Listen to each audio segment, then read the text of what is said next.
Bonsoir à tous, bienvenue dans votre émission La Réunion Léla. La question pour la canne à sucre, c'est dans un mois et demi, plus ou moins, que ça s'arrête, la campagne sucrière. La campagne a-t-elle été bonne? Pas de suspense, elle n'a pas été bonne. Comment les planteurs vont s'en sortir? On va discuter de ça dans Cosmo Réunionnais. Monsieur Boulevard, bonsoir. Monsieur Cataille, bonsoir. Jean-Yves Boulevard, bonsoir. Et Alain Cataille, bonsoir. Bonsoir. Alors, un premier mot sur cette campagne. Aujourd'hui, c'est bien. On avance le chiffre de 50% de pertes sur le terrain. Fantasme, on met la pression pour avoir des subventions. Alors, quelle est la réalité sur le terrain aujourd'hui? Écoutez, c'est pas un fantasme. Effectivement, au départ, on a démarré à 50% de pertes. Je pense qu'en fin de campagne, ça va gommer un peu. Aujourd'hui, on parle de 40, voire 40-30% dans certaines zones. Donc, beaucoup d'agriculteurs qui ont terminé, ils sont à un petit peu plus de 30%. Il y en a qui sont à 40%. Voilà, aujourd'hui, je pense que c'est la plus mauvaise campagne sucrière depuis ces 50 dernières années. Ça arrive, Jean-Yves Boulevard? Mais oui, parce que si là, on prend déjà le chiffre. On est à 1100 tonnes de canne livrées à l'usine. Il nous reste 5 semaines de campagne. Allez, grosso modo, on va faire 60 000 par semaine. Ça veut dire qu'à peine on va arriver à 1 400 000. Voilà le chiffre. On est d'une fourchette à 1 400 000, 1 350 000. On ne va pas dépasser. Bon, là-dedans, maintenant, bon, dire que les pertes, on sait déjà les pertes. Maintenant, c'est au niveau de la TAF et les industriels arriver à concorder tout ça. Alors, deux choses. Un, à chaque fois que vous commencez, l'État n'a pas toujours versé toutes les subventions. On ne vous a pas payé apparemment dans les temps. Là, vous avez toujours le même problème de trésorerie, je suppose, quand on commence la campagne? Bah oui, mais tout le monde a des problèmes de trésorerie à ce jour. Mais il y en a qui ne pourront même pas payer les crédits qu'ils ont à ce jour à payer d'ici. Mais c'est là le gros problème. Oui, à la Cataille. Non, moi je veux dire par rapport à des retards. Il faut savoir qu'il y a plusieurs volets. Depuis que l'Europe existe, on a mis plusieurs volets dans l'agriculture, dont un volet environnemental. Donc, qui incite les gens à aller vers une agriculture propre, respectueuse de l'environnement. Et sur ce volet-là, depuis 2015, l'État ne paye pas, sous prétexte qu'ils n'ont pas d'outils informatiques pour le traiter, que le logiciel n'est pas adapté, etc. Mais alors, ça c'est pour les problèmes de trésorerie. Aujourd'hui, sur le terrain, qu'est-ce qui a fait qu'il y a eu autant de retard? On a vu que ça a cassé à Bois-Rouge, puisque vous êtes dans l'Est. Ça a cassé souvent à Bois-Rouge. Donc, il y a eu... Combien de jours de retard vous avez pris sur les livraisons? 21 jours. Aujourd'hui, on a entre 21 et 27 jours à peu près de retard. De retard. Que vous ne rattraperez pas? Non, impossible. Impossible, bon. Mais dans l'histoire, bon, si on tient compte les 21 jours, mais quand on tient compte du tonnage, il faut voir qu'on a fait un tonnage beaucoup en moins, mais dans ces 40%, bon, il fait qu'on va arriver au 8 décembre, arriver à récolter. C'est la canne aujourd'hui qui n'est plus assez volumineux, ou c'est la richesse en sucre? Qu'est-ce qui fait que la canne pèse moins? Non, à mon avis, il y a plusieurs volets. Aujourd'hui, ce qu'il faut savoir, cette année, on a eu quand même 3 cyclones. Et on a eu un cyclone qui est arrivé très tard, c'est-à-dire 24 avril. Ça, j'ai jamais vu. À mon avis, l'année dernière, on a fini la campagne. Fakir. L'année dernière, on a fini la canne en retard. La canne était bien partie. Le cyclone est arrivé très tard. Donc, ça a cassé les cannes, ça les a couchées. Et il y a un deuxième phénomène qui, pour moi, ça c'est mon explication, on a le froid qui est arrivé tout de suite après. Donc, dès le mois d'avril, mai, il faisait assez froid. On a vu même des températures très basses dans Saint-André ou sur les hauteurs, ce qui fait que ça a bloqué la végétation. Il a eu un manque d'eau aussi dans cette période-là, parce que quand il fait froid, c'était un froid sec, il n'y avait pas assez d'eau. Donc tout ça ensemble, on avait tous les ingrédients, comme on dit, pour faire le bon curry. On avait les 3 cyclones, on avait le froid et on avait le manque d'eau qui fait que la canne n'a pas poussé. Elle est restée très courte. D'habitude, elle arrive à maturation à quelle période? Juin, juillet? Il faut savoir, pour qu'une canne arrive à maturation, il faut 12 mois. Donc les cannes qu'on récupère en juin, en principe, début juillet, sont en maturation, ainsi de suite. C'est pour ça que la campagne dure sur 5 mois, 100 jours à peu près. Les cannes qu'on a coupées mois d'août, l'année prochaine, on va les couper début août, mi-août. Il faut 12 mois. Le cycle de la canne, c'est 12 mois. Et cette année, ces cannes-là, voilà, il y a eu ces phénomènes climatiques, dû peut-être au dérèglement du système climatique, etc. Tout ça fait qu'on est dans une situation difficile, comme l'a dit M. Boulevard. Ça, je n'ai jamais vu. Si on est à 1,1 million tonnes de cannes broyées, d'habitude, l'année dernière, il faut savoir, on a broyé 1,980 000 tonnes à peu près. Sur Bois-Rouge, on a dépassé le million de tonnes de cannes. Il nous reste 5 semaines de campagne. À mon avis, on va finir à 1,3 million, 1,4 million. C'est vraiment l'une des plus mauvaises campagnes que la Réunion ait connue depuis 30 ans. Au moins 50 ans. Qu'est-ce qu'il faut faire là? Est-ce qu'il faut arracher? Il faut replanter déjà maintenant pour l'année prochaine? Ou est-ce qu'il faut charger en intrants les souches? Puisque la replantation a été faite quand même il y a pas si longtemps que ça. Quelle solution vous avez pour déjà préparer l'année prochaine? Mais pour préparer l'année prochaine, moi je dirais, il faut déjà, aussitôt couper, on peut mettre notre engrais. Notre engrais pour relancer la canne. Mais maintenant, le problème se pose. On fait moins de rentrée d'argent. Ça veut dire qu'on va moins investir. Ouais. Parce que, tous les planteurs, ils ont une famille. La famille passe avant combien d'années. Mais là, si vraiment, comme il y a un truc qui vient d'être débloqué, on me dit qu'on va débloquer 240 € par hectare. Peut-être là, quand le planteur va avoir ce bon, il va tout de suite... Pouvoir replanter? Pas replanter, mais acheter déjà l'engrais. Ah, l'intrant, d'accord. Okay, replanter, on pourra le faire, mais ça, c'est un autre problème encore. D'accord. Alors, oui. Moi je dirais que je suis de nature optimiste. Moi, je dis aujourd'hui, on est dans un tournant, dans un virage, on est dans une situation qui va nous obliger à réfléchir et à trouver des solutions. Parce que, il y aura, comme l'a dit le ministre, ces phénomènes climatiques qui vont peut-être s'accentuer et voir l'avenir, comment on fait face à ces problèmes-là. À mon avis, il y a quelque chose qui est mise sur toute l'Europe et la France, qui n'existe pas à La Réunion, c'est une assurance perte-récolte. Il n'est pas normal que Groupama, par exemple, assure les récoltes en métropole et La Réunion n'assure pas les récoltes. Là aussi, il faudra peut-être réfléchir à mettre cet outil en place qui, à mon avis, permettrait justement de gommer ces pertes d'argent pour ces agriculteurs. Comme l'a dit M. Boulevard, là, aujourd'hui, il ne faut plus pleurer, il faut déblayer le terrain, c'est-à-dire couper, livrer à l'usine. Les pertes sont là, il y a une perte de tonnage, perte de richesse, et il faut relancer la machine pour l'année prochaine, c'est-à-dire remettre de l'engrais, du désherbage, et faire les replantations dans les parcelles qui nécessitent une replantation. Et à partir de là, pour envisager une bonne récolte l'année prochaine. Alors, il y a eu cette rencontre, dès qu'elle est arrivée, la ministre, Annick Girardin, quand elle était là, donc là, il y a quelques jours. La question, c'est, est-ce qu'il y a eu une rencontre des agriculteurs ou de la Chambre verte avec la ministre? S'il y a eu cette rencontre, qu'est-ce qui en est ressorti? Quelles sont les propositions qui ont été faites aux planteurs? Écoutez, aujourd'hui, moi, ce que j'ai vu la ministre avec les agriculteurs sur le terrain. J'ai vu que on avait demandé une aide de 500 € par hectare pour relancer la production pour l'achat des intrants, c'est-à-dire engrais et herbicides.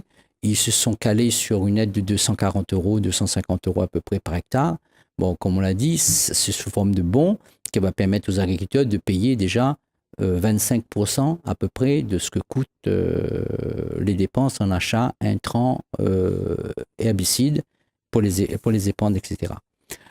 Ensuite, il y a eu des propositions faites par le Crédit Agricole de pouvoir faire une année blanche. Alors, ça veut dire quoi une année blanche? C'est de pouvoir, avec les agriculteurs, pouvoir dire que cette année, s'ils ont des annuités à payer, on les décale N+1 et sans frais.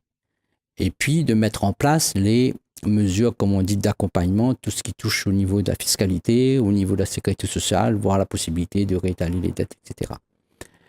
Mais tout ça, pour moi, reste des mesures, comment on pourrait dire, très localisées. Aujourd'hui, on est dans une situation où il faudra une vraie réflexion, une mise à plat de la filière canne. Quand je dis une mise à plat, ça veut dire quoi? Ça veut dire aujourd'hui, on a remarqué que cette campagne était difficile parce qu'il n'y avait pas de tonnage. C'est presque une chance, parce que si on avait eu le tonnage comme l'année dernière, je ne sais pas comment on aurait livré les cannes, parce qu'il n'y a pas de coupeur cette année. Les Réunionnais ne veulent plus couper la canne, en tout cas les jeunes Réunionnais ne veulent plus venir couper la canne. Donc il faut, si on veut garder cette culture à La Réunion, réfléchir à d'autres modes de récolte, d'autres modes d'itinéraire technique, c'est-à-dire la récolte, le chargement, la fertilisation, le désherbage, etc. Et à partir de là, on arrivera vers une mécanisation. C'est pour ça qu'il faut une réflexion aujourd'hui. Il faut une réflexion pour savoir trouver quel est le bon prix qui permet aux agriculteurs de vivre et quel est le bon prix d'achat qui permet aux industriels de vivre. Parce qu'au jour d'aujourd'hui, on ne peut pas entamer la mécanisation avec un prix qui date de 75, avec un mode de calcul du revenu d'agriculteur qui date de 1975. Donc il faut tenir compte de ces paramètres, des augmentations aussi de la vie. On a vu des intrants qui est passé de 300 à 500, voire 600 euros, 700 euros la tonne d'engrais. Tous ces paramètres doivent être mis à plat. Il ne faut pas avoir peur et dire quel est l'avenir pour la canne, quel est le marché du sucre de demain, puisqu'on a aujourd'hui on sait qu'on a 400 000 tonnes de sucre sur le marché européen.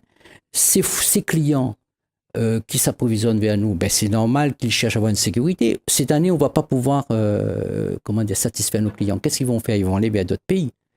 Et l'année prochaine, ce n'est pas forcément qu'ils vont racheter en totalité avec nous. Ils vont peut-être dire, je continue à acheter un petit peu avec ces pays qui m'ont aidé quand j'étais dans cette difficulté. Et aujourd'hui, il faut que l'Europe aussi soit claire. Parce que l'Europe ne peut pas nous demander d'être au top avec des normes européennes drastiques et en même temps aller acheter du sucre dans des pays qui respectent aucune norme européenne. Il y a les pays andins, il y a les pays du Cairns, il y a les pays, il y a le Vietnam également qui aujourd'hui propose du sucre. Mais est-ce que vous savez, par exemple, je prends un seul exemple, est-ce que vous savez, par exemple, le Velpa, qui est un produit qui était un herbicide, qui était enlevé à La Réunion parce que, soi-disant, il reste des traces dans la plante, etc., est toujours utilisé à Maurice, est toujours utilisé en Afrique du Sud, est toujours utilisé en Australie. Alors, d'un côté, on nous dit, nous, ben, vous ne pouvez pas utiliser parce que c'est dangereux pour la santé, mais on va acheter des produits qui, malgré qu'il y a des traces dedans. Donc il faut que l'Europe aussi, à un moment donné, et là c'est pour ça que je fais appel à notre député européen, il faut que l'Europe soit claire. Il faut que l'Europe, à un moment donné, soit claire. Et les élections européennes arrivent, je crois que c'est l'occasion de dire il faut une transparence au niveau de l'utilisation de ces produits-là. On va juste rappeler que donc, les élections européennes auront lieu le 26 mai 2019, donc ce sera l'occasion bien sûr de voter pour des listes nationales. Ça sera une élection nationale avec des listes donc, conduites par bien sûr les chefs de parti de métropole. Je reviens sur ce que je disais. Il y a aussi 2019, je crois que c'est l'élection de la Chambre. Oui, c'est le mois de janvier. En janvier, il y a l'élection de la Chambre. Oui. Est-ce que là aussi, il faut y avoir qu'il y ait une remise en cause de la gestion même? Parce que aujourd'hui, d'une part, le parti historique qui a conduit les batailles de l'agriculture aujourd'hui c'est divisé. Aujourd'hui, il y a plusieurs courants. Le chef historique s'est fait entendre ces derniers jours, surtout lors du passage d'Annick Girardin. Est-ce qu'aujourd'hui, vous pensez qu'il faut une autre façon de rassembler les agriculteurs, surtout les canniers?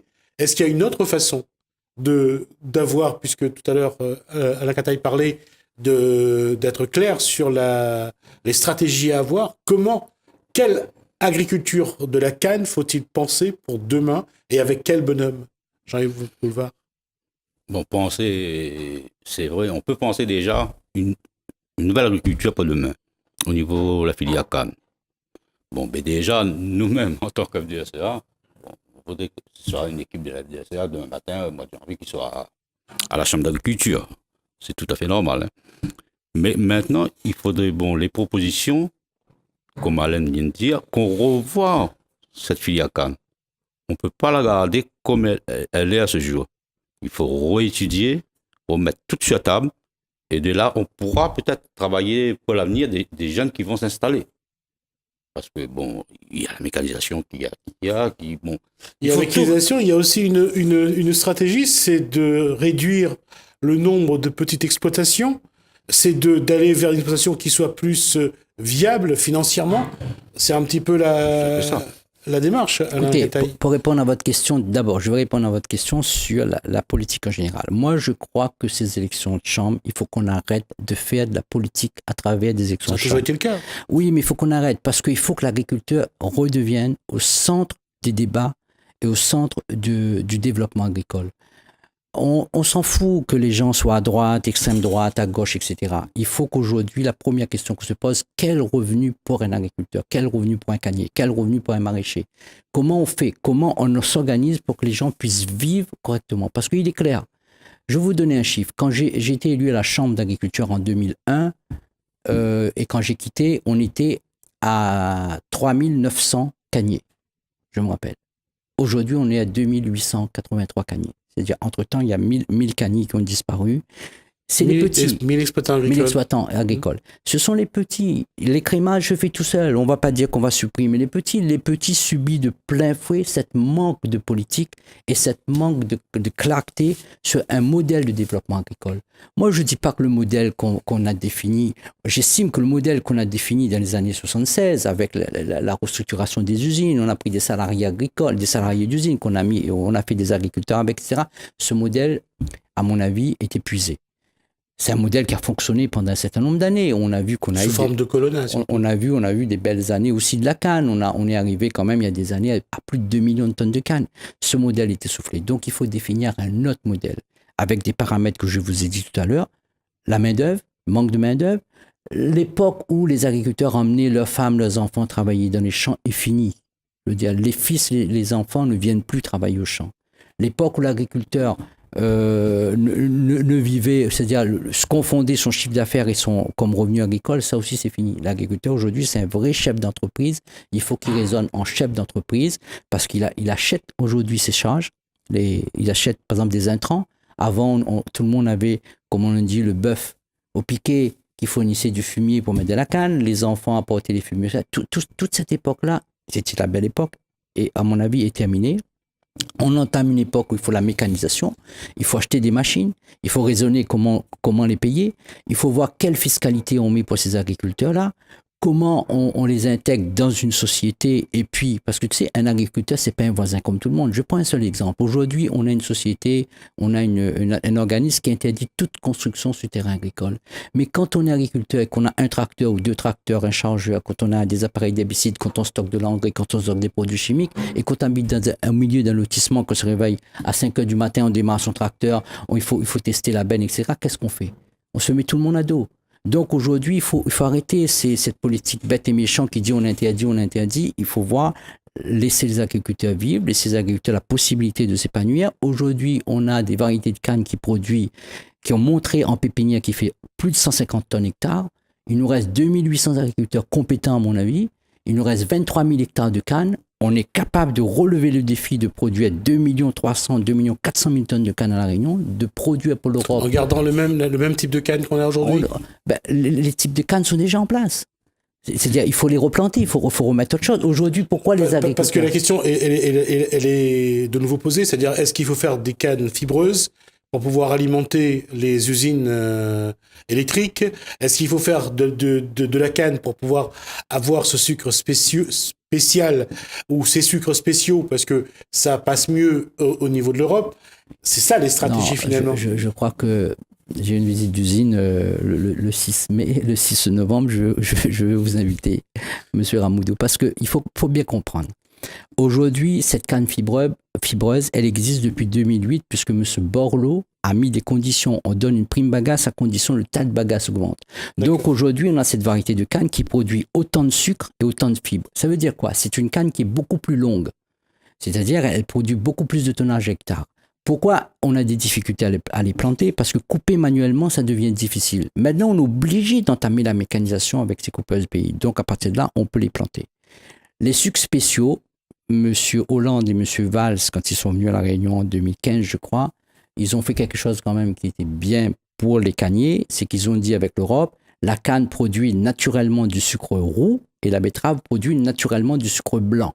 Alors, je ne vois pas pourquoi on prend du sucre roux de qualité supérieure, on la dégrade, on la blanchit pour faire un sucre de qualité inférieure et pour le vendre à un bas prix. Donc aujourd'hui, ces sucres spéciaux sont ces marchés de sucre roux, plus ou moins roux, brun, etc., parce qu'on a rajouté de la mélasse, on a raffiné plus ou moins, c'est des marchés européens, pour des biscuiteries, pour des boissons, entre autres, pour produire du champagne. Donc, à partir de là, c'est marché du sucre spéciaux. Par contre, ce qu'il faudrait faire, il faut que l'usine arrête de nous mentir. Il faut que l'usine produise la totalité du sucre réunionnais en sucre spéciaux, parce que c'est une valeur ajoutée supérieure. Et il faut que cette valeur ajoutée puisse être partagée avec les planteurs. Et aujourd'hui, c'est pas le cas.